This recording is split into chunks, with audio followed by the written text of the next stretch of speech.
दिवसभर ऑफिसमध्ये काम करून थकलेला अंकित संध्याकाळी घरी परतला. अंकितने शूज काढले आणि त्याच्या लॅपटॉपची बॅग त्याने सोफ्यावर ठेवली आणि आईसाठी आणलेली औषधं देण्यासाठी तो सरळ आईच्या खोलीकडे वळला. आई, अगं आई, कुठे आहेस तू? अंकितने हाक मारली. खोलीतल्या एका आराम खुर्चीत सुनंदाताई बसल्या होत्या. त्यांच्या चेहऱ्यावर वयानुसार पडलेल्या सुरकुत्या आणि डोळ्यांवरचा जाड भिंगाचा चष्मा त्यांच्या आयुष्यातल्या संघर्षाची साक्ष देत होता. हातातल्या जप माळेवरून बोट फिरवत त्या शांत बसल्या होत्या. अंकितला पाहताच त्यांचा कोमेजलेला चेहरा एकदम उजळला. आलास रे बाळा, किती उशीर केलास आज? दमला असशील ना? थांब, मी पाणी आणते, असं म्हणत सुनंदाताई खुर्चीचा आधार घेत उठण्याचा प्रयत्न करत होत्या. पण गुडघ्यातून एक तीव्र वेदना झाली. त्यांच्या तोंडातून नकळत आई ग असा शब्द बाहेर पडला. अंकितने लगबगीने पुढे होत त्यांना परत खुर्चीत बसवले. आई, तू का उठतेस? मी घेईन ना पाणी. आणि हे बघ, तुझ्या गुडघेदुखीच्या गोळ्या संपल्या होत्या ना, त्या मी आणल्या आहेत. सोबत हे एक नवीन मलमसुद्धा दिलंय डॉक्टर काकूंनी. रात्री झोपताना लावून घेत जा, म्हणजे सकाळी चालताना त्रास होणार नाही. अंकितने पिशवीतली औषधं टेबलावर ठेवत आईचे पाय अलगद हातात घेतले. सुनंदाताईंच्या डोळ्यात पाणी आले. त्यांनी थरथरत्या हाताने अंकितच्या डोक्यावरून मायेने हात फिरवला. अरे वेड्या, कशाला एवढे पैसे खर्च करतोस तू माझ्या या म्हातारपणात, माझ्या या हाडांसाठी? आता हे दुखणं माझ्यासोबतच जाणार आहे. तू स्वतःची काळजी घेत जा रे. दिवसभर त्या कॉम्प्युटरसमोर बसून तुझे डोळे लाल झालेत बघ. अंकितने हसून आईचा हात हातात घेतला. या एका स्पर्शात सुनंदाताईंचा संपूर्ण भूतकाळ त्यांच्या डोळ्यांसमोर उभा राहिला. अंकित जेमतेम 10 वर्षाचा असतानाच त्याच्या वडिलांचे अपघाती निधन झाले होते.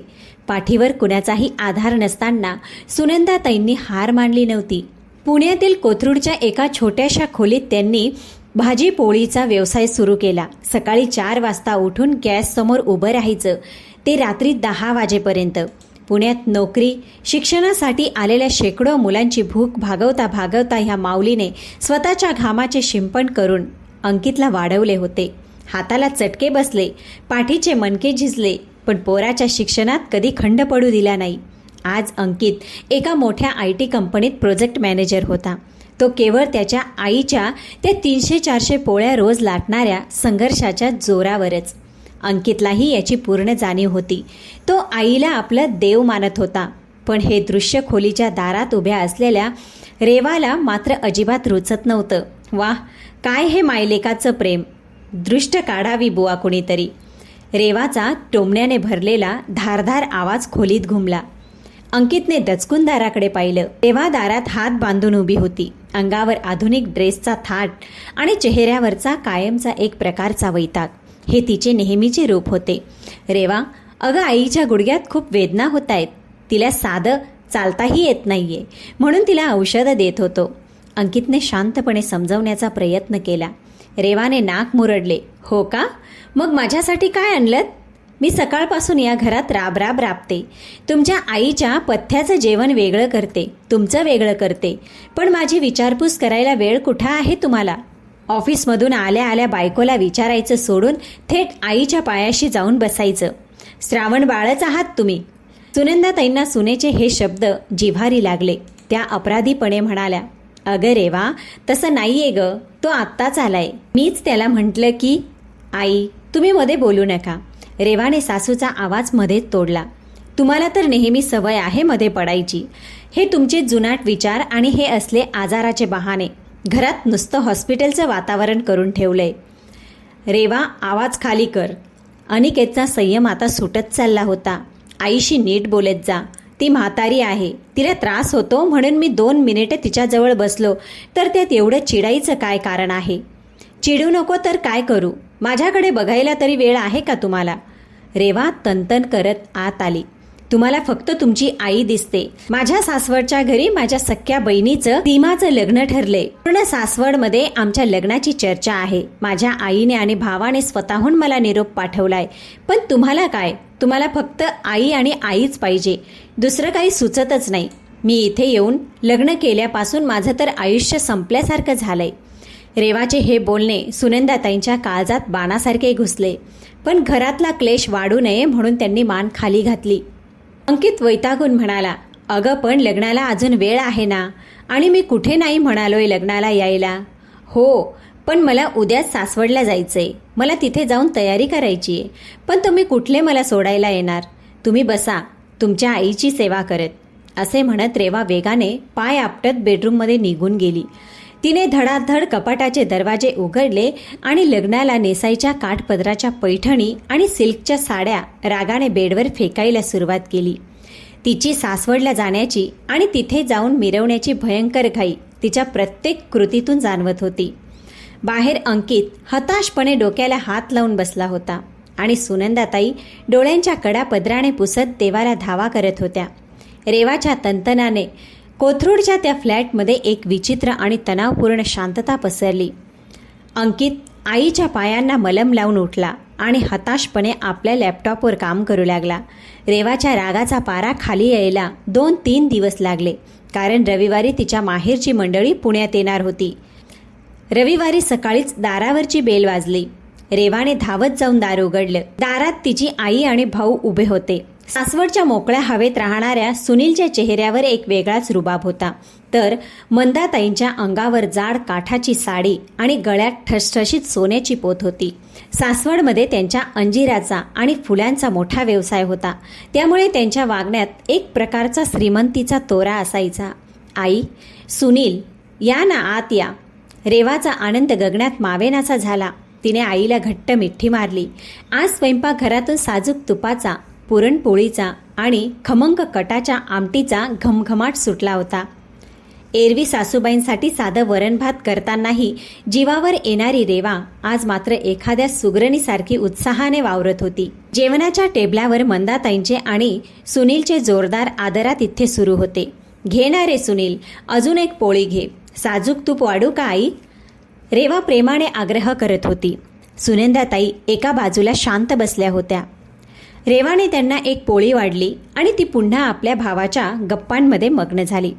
जेवण झाल्यानंतर सुनीलने पिशवीतून खणाची ओटी आणि एक सुंदर मोठ्या अक्षरांची लग्नपत्रिका काढली. अंकितराव, पुढच्या रविवारी आपल्या सीमाचं लग्न आहे. तुम्हाला 4 दिवस आधीच यावं लागेल. सासवडचा सगळा थाट बघायचा आहे तुम्हाला. एकदम दणक्यात लग्न करणार आहे आपण. सुनीलने रुबाबात पत्रिका अंकितच्या हातात दिली. अंकितने हसून पत्रिका घेतली. हो सुनील, मी ऑफिसमधून रजा मंजूर करून घेतली आहे. मी नक्की वेळेत पोचेन. पण अंकित थोडा थांबला आणि सुनंदाताईंकडे पाहत म्हणाला, मी आईलाही सोबत घेऊन येणार आहे. हे ऐकताच रेवाच्या चेहऱ्यावरचा आनंद एकदम गायब झाला. तिच्या हातातला पाण्याचा तांब्या सनकन टेबलावर आपटला गेला. काय? आईंना कशाला? अहो, त्यांना गुडघ्याचा त्रास आहे. तिथे लग्नाच्या धावपळीत त्यांना कोण बघणार? त्यांनी इथेच घरी आराम केलेला बरा. रेवाने लगेच आपला विरोध दर्शवला. अंकितचा आवाज थोडा दृढ झाला. रेवा, आईला इथं एकटं कसं सोडू? तिला साधं चालताही येत नाहीये. तिथे मी आहे तिची काळजी घ्यायला. शिवाय घरचं कार्य आहे. आईने तिथे येणं गरजेचं आहे. मंदाताईंनी परिस्थिती ओळखून वरवरचा गोडवा दाखवत म्हटलं, हो हो, घेऊन या की ताईंना. घरचंच कार्य आहे, त्यात काय? सुनंदाताई, या तुम्ही पण. पण मंदाच्या आवाजातला कोरडेपणा सुनंदाताईंना बरोबर जाणवला. त्यांनी फक्त मान हलवली. रेवा मात्र आतल्या आत घुसमटत होती. ही म्हातारी माझ्या माहेरच्या लग्नात कटकट करायला नक्की सोबत येणार, हा विचारच तिला खात होता. अखेर सासवडला जाण्याचा तो दिवस उजाडला. अंकितने गाडी काढली. सुनंदाताईंना काळजीपूर्वक पुढच्या सीटवर बसवले आणि मागे रेवा आणि तिच्या सामानाचे ढीग होते. पुण्याची गर्दी आणि ट्रॅफिक ओलांडून गाडी हडपसरच्या पुढे दिवे घाटात लागली. घाटाचे वळणदार रस्ते आणि दुपारच्या उन्हाचा चटका यामुळे सुनंदाताईंना मळमळू लागले. त्यातच त्यांचा मधुमेहाचा जुना त्रास बळकावला. घाटाच्या मध्यभागी गाडी असताना सुनंदाताईंनी संकोचून अंकितला हाक मारली. अंकित, बाळा, गाडी जरा बाजूला लावतोस का? मला जरा वॉशरूमला जायचंय. कंट्रोल नाही रे होते. मागे बसलेल्या रेवाने वैतागून डोक्याला हात लावला. अहो, आत्ताच तर आपण निघताना गेलो होतो ना, आता पुन्हा काय? अंकितने काही न बोलता गाडी घाटाच्या पुढे एका हॉटेलपाशी थांबवली. सुनंदाताईंना चालताना गुडघ्यामुळे प्रचंड त्रास होत होता. कशाबशा त्या जाऊन आल्या. गाडी पुन्हा सुरू झाली. पण मधुमेहाचा त्रास आणि प्रवासाचा ताण यामुळे पुढच्या पाऊण तासात सुनंदाताईंना परत तोच त्रास सुरू झाला. अंकित, बाळा, परत एकदा थांबवशील का? सुनंदाताईंचा आवाज अपराधीपणाने कापत होता. यावेळी मात्र रेवाचा संयम पूर्णपणे सुटला. ती अक्षरशः किंचाळली. काय आहे हे? दर अर्ध्या तासाने गाडी थांबवायची का? सासवडला पोहोचायला संध्याकाळ करायची आहे का? माझ्या सख्या बहिणीची हळद आहे आज आणि मलाच जिथे उशीर होईल. म्हातारपणात आजारपण अंगात असतात. स्वतःचं शरीर साथ देत नाही तर कशाला करायचा नसता प्रवास? घरात पडून राहता येत नव्हतं का? रेवा, तोंड सांभाळून बोल, अंकित रागाने ओरडला. पण रेवा गप्प बसणाऱ्यांपैकी नव्हती. ती पूर्ण रस्ताभर सुनंदाताईंना टोमणे मारत राहिली. सुनंदाताईंनी डोळे घट्ट मिटून घेतले, पण त्यांच्या सुरकतलेल्या गालावरून ओघळणारे अश्रू थांबत नव्हते. आपण आपल्याच मुलाला ओझं झालोय या जाणीवेने त्या आतून तुटल्या होत्या. कसा बसा तो क्लेशदायक प्रवास संपला आणि गाडी सासवडच्या त्या मोठ्या सजवलेल्या वाड्यात शिरली. घरात पाहुण्यांची मोठी वर्दळ होती. सनई चौघड्याचा आवाज येत होता. सुनील आणि मंदाताईंनी धावत येऊन स्वागत केले.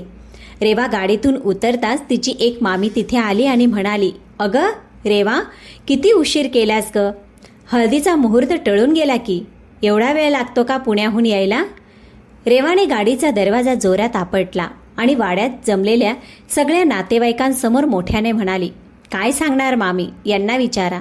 यांच्या आईंना प्रवासात सोबत आणायचा हट्ट होता आणि पूर्ण रस्त्यात यांना दर अर्ध्या तासाने वॉशरूमला जायला गाडी थांबवावी लागली. आजारी आहेत, 2 पावलं चालता येत नाही, तरीही माझ्या माहेरच्या लग्नात येऊन मिरवायची हौस आहेच यांना. मजा मारायला आल्याय तिथं. माझा तर जीवच वैतागून गेलाय या ट्रीपमुळे. भर मंडपात सगळ्या अनोळखी आणि ओळखीच्या लोकांसमोर आपल्या सुनेने काढलेले हे विषारी उद्गार ऐकून सुनंदाताईंच्या पायाखालची जमीन सरकली. त्या अपमानाने थरथर कापू लागल्या. मान खाली घालून त्या गाडीपाशीच उभ्या राहिल्या. अंकित सुन्न होऊन रेवाकडे पाहतच राहिला. त्याला काही सुचत नव्हते. सासवडच्या त्या भव्य आणि पारंपरिक वाड्यात लग्नाची धांदल उडाली होती. वाड्याच्या प्रवेशद्वारावर झेंडू आणि शेवंतीच्या फुलांच्या मोठ्या माळा सोडलेल्या होत्या. रेवाची आई मंदाताई आणि भाऊ सुनील यांचा सासवड परिसरामध्ये अंजीरच्या बागांचा आणि फुलांचा खूप मोठा आणि नावाजलेला व्यवसाय होता. सासवडच्या बाजारपेठेत त्यांचा चांगलाच दबदबा होता. त्यामुळे सीमाच्या लग्नात कुठलीही कमतरता राहू नये यासाठी सुनील आणि मंदाताई जातीने सगळ्या गोष्टींकडे लक्ष देत होत्या. पाहुण्यांच्या स्वागतासाठी खास अंजिराचे बॉक्स आणि सुगंधी फुलांचे गुच्छ मागवले होते. घरात पई पाहुण्यांची वर्दळ, स्वयंपाकघरातून येणाऱ्या बुंदीच्या लाडवांचा आणि मसाले भाताचा खमंग वास आणि अंगणात चालू असलेली सनई चौघड्याची धून यामुळे संपूर्ण वाड्यात एक चैतन्याचे वातावरण होते. या सगळ्या उत्साहात रेवा मात्र अगदी एखाद्या राणीसारखी मिरवत होती. अंगावरची भरजरी पैठणी, गळ्यातला जड चोकर आणि हातातील तोडे सावरत ती सगळ्या नातेवाईकांमध्ये आपला रुबाब दाखवत होती. अरे, ते गुलाब पाणी इकडे ठेवा, मामी ती रांगोळी जरा नीट काढा, अशा तिच्या सूचना वाड्यात घुमत होत्या. पण या सगळ्या झगमगाटात एका कोपऱ्यात एकाकी बसलेल्या सुनंदाताईकडे मात्र कुणाचेही लक्ष नव्हते. वाड्यात सगळीकडे सतरंजा आणि गाद्या टाकल्या होत्या, पण गुडघेदुखीमुळे सुनंदाताईंना खाली बसणे शक्य नव्हते. त्या एका बाजूला असलेल्या लाकडी बाकावर अंग चोरून बसल्या होत्या.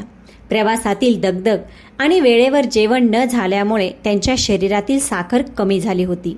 त्यांना खूप तहान लागली आणि गुडघ्यांमध्ये असह्य वेदना होऊ लागल्या होत्या. बराच वेळ वाट पाहून सुनंदाताईंनी तिथूनच जाणाऱ्या रेवाला साथ घातली. रेवा, अगं रेवा, जरा ऐकतेस का बाळा? रेवाने नाक मुरडत त्यांच्याकडे पाहिलं. तिच्या हातात मेहंदीचे कोण होते. काय आहे आता? बघताय ना माझी किती धावपळ सुरू आहे ते. लग्नाचं घर आहे, मला श्वास घ्यायला फुरसत नाहीये आणि तुम्हाला काय हवंय आता? अगं बाळा, तसं नाही. मला माझ्या गोळ्या घ्यायच्या आहेत, पण जवळ पाणी नाहीये आणि गुडघे खूप ठणकतायत ग. ते मलम तुझ्या बॅगेत राहिलंय, जरा काढून देतेस का? सुनंदाताईंचा आवाज अत्यंत तीक्ष्ण आणि कापरा झाला होता.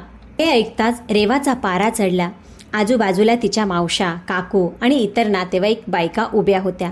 त्यांच्यासमोर स्वतःचा मोठेपणा सिद्ध करण्याची एकही संधी रेवा सोडत नव्हती. ती जोरात सगळ्यांना ऐकू जाईल अशा आवाजात म्हणाली, बघितलं का मामी, हे असं असतं यांचं. पुण्यात पण यांना हेच लागतं. सून घरात दिसली की सासूचे गुडघे दुखायला लागतात.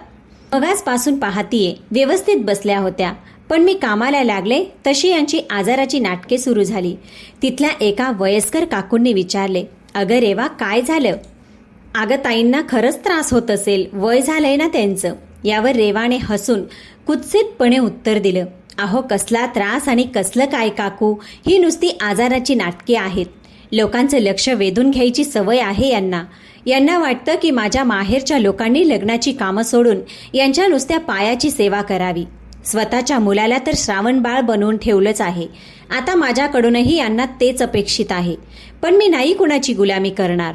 रेवाचे ते बोचरे आणि विषारी शब्द सुनंदाताईंच्या हृदयावर घाव घालत होते. भर मंडपात अनोळखी आणि ओळखीच्या लोकांसमोर आपला असा पाणउतारा झालेला पाहून त्यांचा ऊर भरून आला, पण त्यांनी एकही शब्द उच्चारला नाही.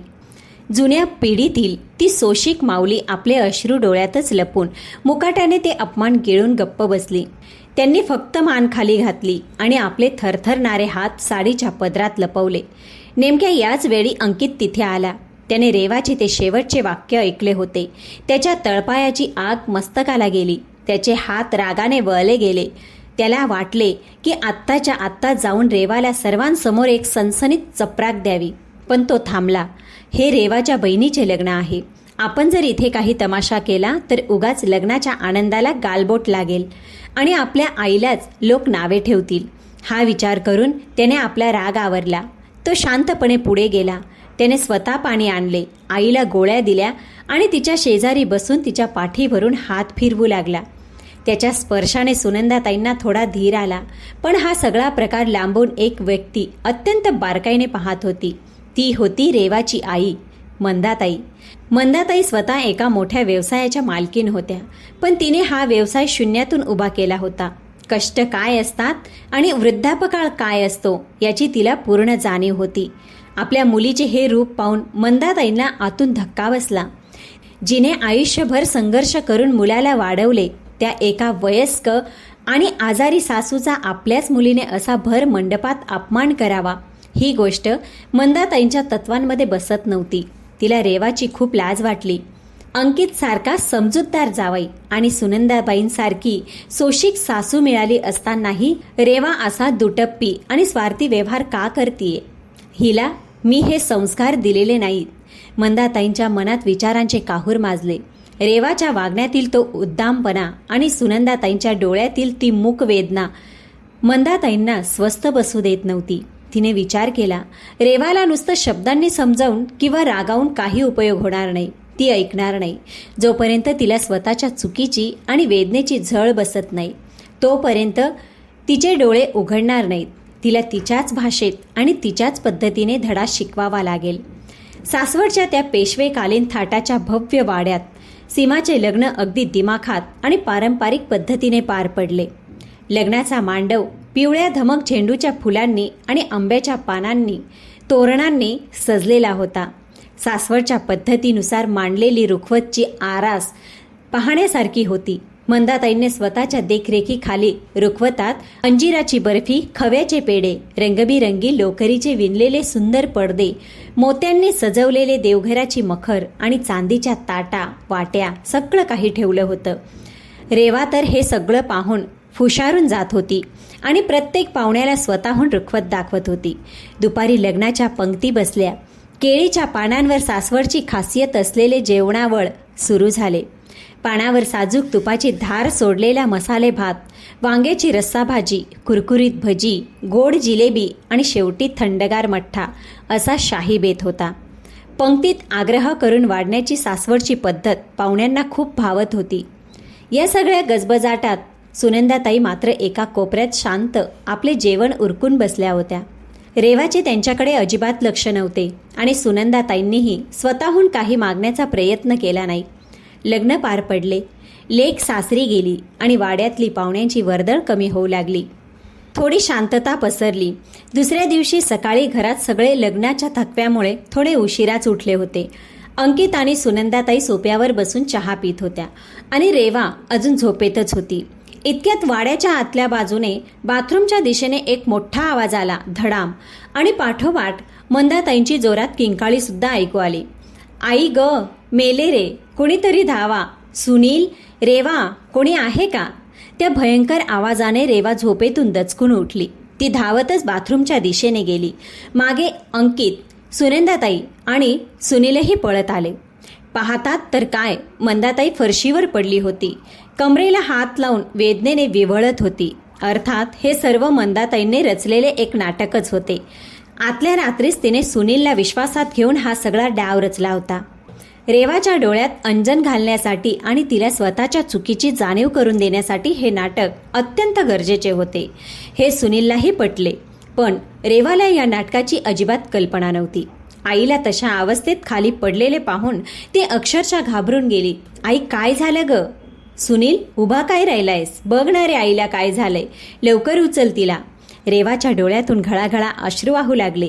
सुनीलने अंकितच्या मदतीने मंदाताईंना अलगत उचलले आणि बेडरूममधील पलंगावर झोपवले. लगेचच त्यांच्या फॅमिली डॉक्टरांना बोलवण्यात आले. सुनीलने डॉक्टरांनाही आधीच कल्पना दिली होती, त्यामुळे त्यांनीही या नाटकात उत्तम साथ दिली. डॉक्टरांनी मंदाताईंची तपासणी केली आणि अत्यंत गंभीर चेहरा करत रेवाला म्हणाले, रेवा, कमरेच्या मणक्याला चांगलाच मार लागलाय. सुदैवाने फ्रॅक्चर नाहीये, पण स्नायूंवर खूप तणाव आलाय. वयही झालंय ना आता त्यांचं, त्यामुळे मंदाताईंना आता कमीत कमी 1 महिना सक्तीची बेडरेस्ट घ्यावी लागेल. चुकूनही खाली पाय ठेवायचा नाही बरं का, आणि चालण्याचा तर अजिबात प्रयत्न करायचा नाही. औषधं वेळेवर द्या आणि यांना सतत कोणाचा तरी आधार लागेल. हे ऐकून रेवा अधिकच घाबरली. ती आईच्या जवळ बसून रडू लागली. आई, तू कसलीच काळजी नको करू, मी आहे ना इथे. मी तुझी सगळी सेवा करेन, तू फक्त लवकर बरी हो. तिकडे अंकितचा फोन वाजत राहिला. त्याच्या पुण्याच्या IT कंपनीतून तातडीचा कॉल आला होता. त्याचा एक परदेशी क्लायंटचा महत्त्वाचा प्रोजेक्ट अचानक अडकला होता आणि त्याचे आजचे पुण्यात ऑफिसमध्ये असणे अत्यंत गरजेचे होते. अंकितने फोन ठेवला आणि रेवाला बाजूला बोलावून परिस्थिती समजावली. रेवा, मला ऑफिसमधून अर्जंट कॉल आलाय. मला आत्ताच्या आत्ता पुण्याला निघणं भाग आहे. आईची अशी अवस्था आहे, त्यामुळे तू इथेच थांबून तिची काळजी घे. मी माझ्या आईला सोबत घेऊन जातो. तिला इथं सोडून गेलो तर तिच्या गुडघ्यांच्या त्रासात तिला कोण बघणार, आणि तिलाही या धावपळीत इथं बरं वाटणार नाही. रेवाला तसेही सासूबाई घरात नकोच होत्या. तिने लगेचच होकार दिला. हो, तुम्ही त्यांना घेऊन जा. इथे आई आजारी आहे, त्यात तुमच्या आईच्या आजारपणाचं आणि त्यांच्या नखऱ्यांचं ओझं मला नकोय. मी इथं माझ्या आईची काळजी घेते.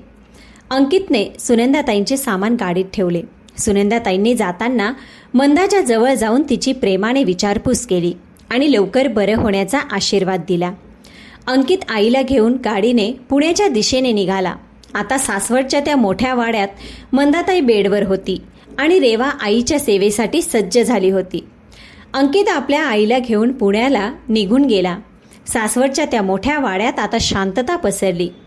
मंदाला सक्तीची बेडरेस्ट असल्याने ती स्वतःच्या खोलीतून बाहेर पडू शकत नव्हती.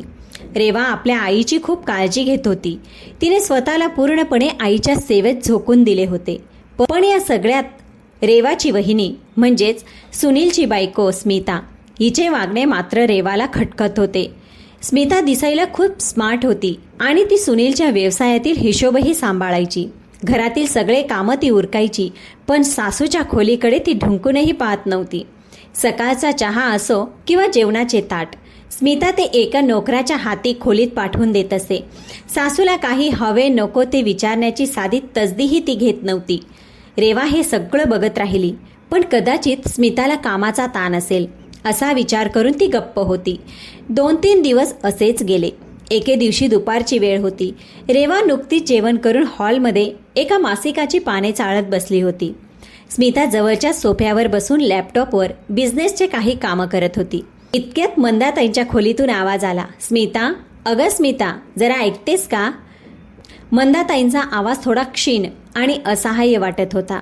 स्मिताने लॅपटॉपवरून नजर न हटवता तसाच चिडका आवाज दिला. काय आहे आई? बघताय ना मी इथं हिशोब बघतीये, किती काम आहे मला. मंदाताई खोलीतूनच म्हणाल्या. अगं बाळा, रेवा बाहेर गेलीये वाटतं. मला जरा वॉशरूमला जायचंय ग. कमरेमुळे मला एकटीला उठता येत नाहीये. जरा 2 मिनिटं येऊन आधार देतेस का? हे ऐकताच स्मिताने रागाने लॅपटॉप जोरात बंद केलं. तिचे डोळे रागाने लाल झाले. ती पाय आपटत मंदाताईंच्या खोलीच्या दारात जाऊन उभी राहिली. रेवा ही मासिकातून डोकं वर करून हे सगळं पाहत होती. स्मिता खोलीच्या दारात उभं राहून रेवालाही स्पष्ट ऐकू जाईल अशा मोठ्या आणि कर्कश आवाजात म्हणाली, हे रोजचं काय नाटक लावलंय तुम्ही? मगाशीच तर रेवाने तुम्हाला नेऊन आणलं होतं ना, आता पुन्हा काय?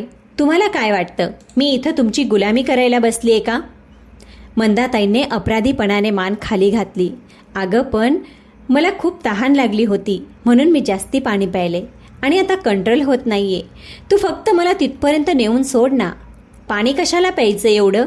आजारी आहात ना, मग जागेवर पडून राहायचं शांत. घरातली कामं करू शकत नाही तर निदान ही असली वॉशरूमला जाण्याची नाटके तरी करू नका. तुम्हाला फक्त काम टाळण्यासाठी ही असली बहाणेबाजी करायची सवय लागली आहे. नुसतं जागेवर बसून खायचं आणि आम्हाला राबवून घ्यायचं. मी नाही येणार तुम्हाला उचलायला. मला माझा बिझनेस आहे आणि माझी कामं आहेत, स्मिताने अत्यंत निर्दयीपणे सुनावलं. स्मिताचे हे शब्द ऐकून हॉलमध्ये बसलेल्या रेवाच्या पायाखालची जमीनच सरकली. तिला स्वतःच्या कानांवर विश्वास बसत नव्हता. आपल्या आईचा आपल्याच घरात असा भयंकर अपमान आणि तोही तिच्याच सुनेकडून. रेवाच्या डोक्यात एकदम संताप उसळला. ती हातातले मासिक फेकून तडक स्मिताच्या दिशेने गेली. वहिनी, हे काय बोलतेयस तू? तुझी अक्कल कुठे गेलीये? रेवाचा आवाज रागाने थरथरत होता. आई आजारी आहे, तिला चालता येत नाहीये आणि तू तिला अशी टोमणे मारतीस? तिला मदत करायचं सोडून नाटके करती असं म्हणतेस? स्मिता रेवाकडे वळून कुत्सितपणे हसली. आहो, आल्या मोठ्या लेकबाई आईची बाजू घ्यायला. अगं रेवा, तुला 2 दिवस इथे यायला मिळतं म्हणून तुला तिची खूप काळजी वाटते, पण मला इथे रोज राबावं लागतं. आणि हो, मी जे बोलले तेच खरंय. ही म्हातारी नुसती नाटके करते लोकांचं लक्ष वेधून घ्यायला. स्मिता, तोंड सांभाळून बोल, ती माझी आई आहे. रेवा ओरडली. तिने अख्खं आयुष्य खपवून हा बिझनेस आणि हे घर उभं केलंय. आज ती आजारी पडली तर तू तिला बसून खायला लागलीयस, तर तू तिला बसून खातीयस असं म्हणतेस? तू विचारतीयस की तू या घरची सून आहेस. आईची सेवा करणं हे तुझं कर्तव्य आहे. कर्तव्य? स्मिताने डोळे वटारले. माझं कोणतंही कर्तव्य नाहीये त्यांच्या आजारपणाची नाटकं सहन करायचं. तुम्हाला एवढीच काळजी आहे ना तुमच्या आईची, मग तुम्हीच करा तिची सेवा, मी नाही हात लावणार. असे म्हणून स्मिता रागाने पाय आपटत तिथून निघून गेली. रेवा अवाक होऊन स्मिताच्या पाठमोऱ्या आकृतीकडे पाहतच राहिली. तिचे डोळे पाण्याने भरून आले. ती धावतच आईच्या खोलीत गेली आणि तिने आईला आधार देऊन वॉशरूमला नेले. पण रेवाच्या मनात एक वेगळी खळबळ उडाली होती. स्मिताने आईला मारलेले टोमणे रेवाच्या कानात घुमत होते. आजारी आहात तर पडून राहा, ही नुसती आजाराची नाटके आहेत, बसून खायला बघतात. हे शब्द तिला खूप ओळखीचे वाटत होते. अचानक रेवाच्या डोळ्यांसमोर पुण्यातील कोथरूडचा तो फ्लॅट उभा राहिला.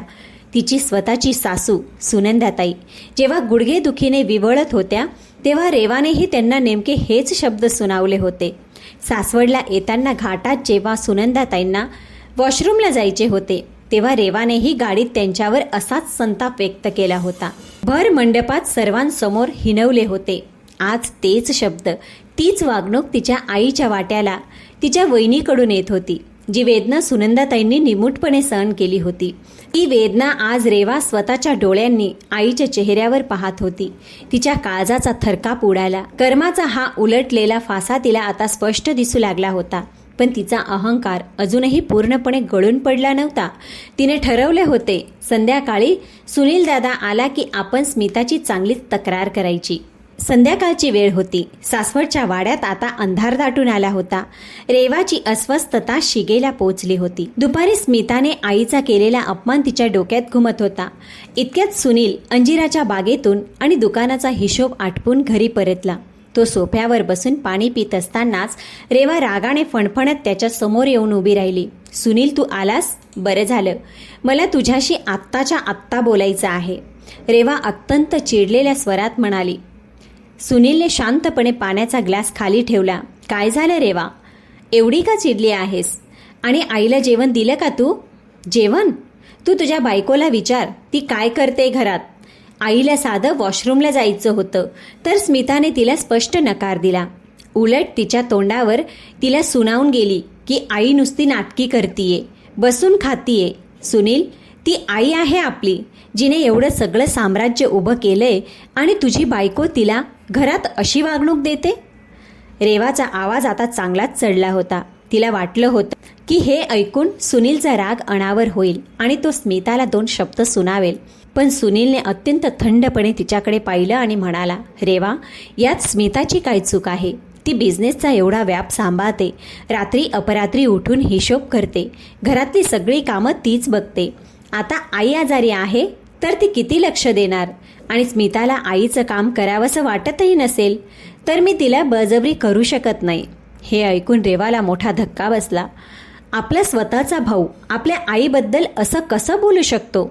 सुनील, तुला लाज नाही वाटत असं बोलायला? आईने अख्खं आयुष्य वेचलंय रे आपल्यासाठी. तिने हे घर आणि हा बिझनेस शून्यातून उभा केलाय. तिने आपल्याला वाढवलं, शिकवलं.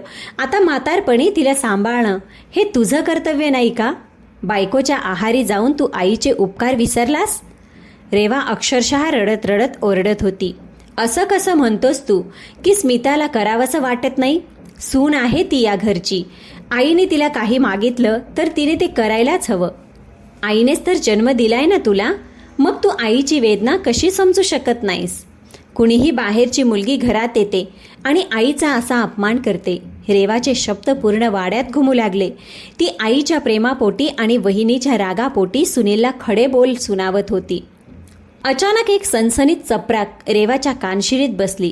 ती चपराक एवढी जोरात होती की रेवाचा तोल जाता जाता वाचला. ती अवाक होऊन आपला गाल धरून जागीच थबकली. समोर पाहते तर काय, मंदाताई उभी होती. तीच मंदाताई जी गेल्या 3 दिवसापासून बेडरेस्टवर होती, जिला कमरेला मार लागल्यामुळे कुणाच्या तरी आधाराशिवाय चालता येत नव्हते. तीच आई आता एकदम ताठ आणि ठणठणीत रेवाच्या समोर उभी होती. तिच्या डोळ्यात एक विलक्षण संताप आणि त्याच वेळी एक करारी बाणा होता. रेवाला तर काहीच समजेना. आई, तू उभी कशी? मला का मारलंस? मंदाताईने रेवाच्या डोळ्यात डोळे घालून अत्यंत कठोर आणि बोचऱ्या आवाजात म्हटलं, हो, मी मारली चपराक, आणि मी अजिबात आजारी नाहीये. माझ्या कमरेला कोणताही मार लागलेला नाहीये. हे सगळं एक नाटक होतं रेवा, एक ठरवून केलेलं नाटक, जे मी, सुनील आणि स्मिताने मिळून रचलं होतं, फक्त आणि फक्त तुझे डोळे उघडण्यासाठी. रेवा अवाक होऊन आईकडे पाहत राहिली. तिला धक्का बसला. नाटक? पण कशासाठी आई? तुझ्या कर्माचा आरसा तुला दाखवण्यासाठी. मंदाताईंचा आवाज धारदार झाला. रेवा, आता तू सुनीलला जे जे शब्द सुनावलेस तेच शब्द आता जरा स्वतःला लावून बघ. तू त्याला म्हणालीस ना की जन्मदात्री आईचे उपकार विसरलास का? मग तुझ्या नवऱ्याने अंकितने त्याच्या जन्मदात्री आईचे उपकार का विसरावेत ग? अंकितने त्याच्या आईची सेवा केली, तिला प्रेमाने जवळ बसवून घेतलं, तर तुला एवढा संताप का यायचा? तू त्याला श्रावण बाळ म्हणून टोमणे मारतीयेस. रेवाचे शब्द घशातच अडकले. ती सुन्न होऊन आईचे बोलणे ऐकत होती. मंदाताई पुढे म्हणाली, तू स्मिताला म्हणालीस ना की ती या घराची सून आहे, तिने सासूची सेवा करायला हवी. सासूचा अपमान करायचा अधिकार तिला कोणी दिला? मग मला सांग रेवा, तू कोथरूडमध्ये तुझ्या घरात कोण आहेस? तू पण सुनंदाताईंची सूनच आहेस ना? मग तू त्यांना आदराने का नाही वागवलंस? सासूने तुला बेडरेस्टवर असताना साधं पाणी मागितलं तर तू तिला हिणवलंस. प्रवासात तिला त्रास झाला तर तू सगळ्या मंडपात तिचा पाणउतारा केलास. तू स्मिताला म्हणालीस की ती बाहेरची मुलगी आहे, जिने माझा अपमान केला. मग तू सुनंदाताईंसाठी कोण आहेस? तू पण त्यांच्यासाठी बाहेरचीच आहेस, जिने त्यांच्याच घरात जाऊन त्यांच्यावर जुलूम केला. मंदाताईंच्या या शब्दांनी रेवाच्या काळजाचा अक्षरशः थरकाप उडाला. ती मटकन जमिनीवर बसली. जेव्हा स्मिताने माझा अपमान केला तेव्हा तुला खूप राग आला.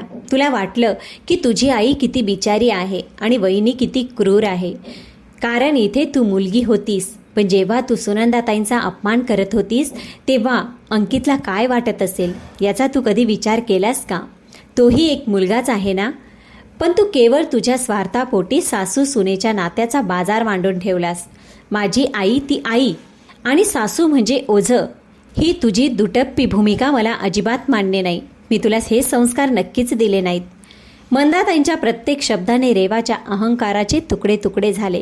कर्माचा असा फटका बसेल याची तिने स्वप्नातही कल्पना केली नव्हती. आईच्या एका चपराकाने आणि बोचऱ्या शब्दांनी तिच्या डोळ्यांवरची स्वार्थाची आणि गर्वाची पट्टी पूर्णपणे फाडून टाकली होती. मंदाताईंच्या त्या एका चपराकाने आणि सत्य उघड करणाऱ्या शब्दांनी रेवाच्या पायाखालची जमीन सरकली. ती मटकन जमिनीवर बसली आणि दोन्ही हातांनी तोंड लपवून धाय मोकलून रडू लागली. मंदाताईंनी तिला जो आरसा दाखवला होता त्यात रेवाला स्वतःचे एक भयंकर स्वार्थी आणि क्रूर रूप दिसले होते. ज्या आईला ती देव मानत होती, जिच्या वेदनेने ती तळमळत होती, त्याच आईने तिला सासूच्या वेदनेची जाणीव करून दिली. आई, आई मला माफ कर ग. रेवा रडत रडत मंदाताईंच्या पाया पडली. मी खरंच खूप मोठी चूक केली आहे. मला माझ्याच गर्वाचा आणि स्वार्थाचा अंधार पडला होता. मला वाटलं की फक्त माझीच आई आहे आणि सासू म्हणजे फक्त एक कटकट. मी सुनंदाताईंना कधीच समजून घेतले नाही. मी त्यांच्या वयाचा, त्यांच्या त्रासाचा कधी विचारच केला नाही. मला माफ कर आई. मला खूप मोठी शिक्षा मिळाली आहे. सुनीलने रेवाच्या डोक्यावर हात ठेवला आणि म्हणाला, रेवा, बघितलंस ना, जेव्हा स्वतःच्या रक्ताच्या माणसाला कोणी बोलतं तेव्हा कसं काळीच तुटतं. अंकितचंही तसंच झालं असेल ना ग. तो काही बोलला नाही, कारण त्याला तमाशा करायचा नव्हता. पण तू त्याच्या आईचा जो अपमान केलास त्याने तो आतून किती तुटला असेल याचा तू विचार कर. रेवाने मान खाली घातली. तिला स्वतःची आता खूप लाज वाटू लागली. स्मितासुद्धा तिथे आली. तिने रेवाला उठवले आणि म्हणाली, रेवाताई, मला माफ करा. मी तुमच्याशी असं वागायला नको होतं, पण सासूबाईंनीच मला तसं वागायला सांगितलं होतं. तुम्हाला तुमच्या चुकीची जाणीव व्हावी हाच त्यांचा उद्देश होता. रेवाने स्मिताला मिठी मारली. आता तिचं मन एकदम स्वच्छ झालं होतं. सासवडचा तो भव्य वाडा, ते माहेरचे प्रेम, हे सर्व तिला आता दुय्यम वाटू लागले होते. तिला आता फक्त कोथरूडच्या त्या छोट्याशा फ्लॅटमध्ये जाण्याची आणि सुनंदाताईंच्या पायावर डोकं ठेवून रडण्याची ओढ लागली होती. दुसऱ्या दिवशी सकाळीच रेवाने पुण्याची एसटी पकडली.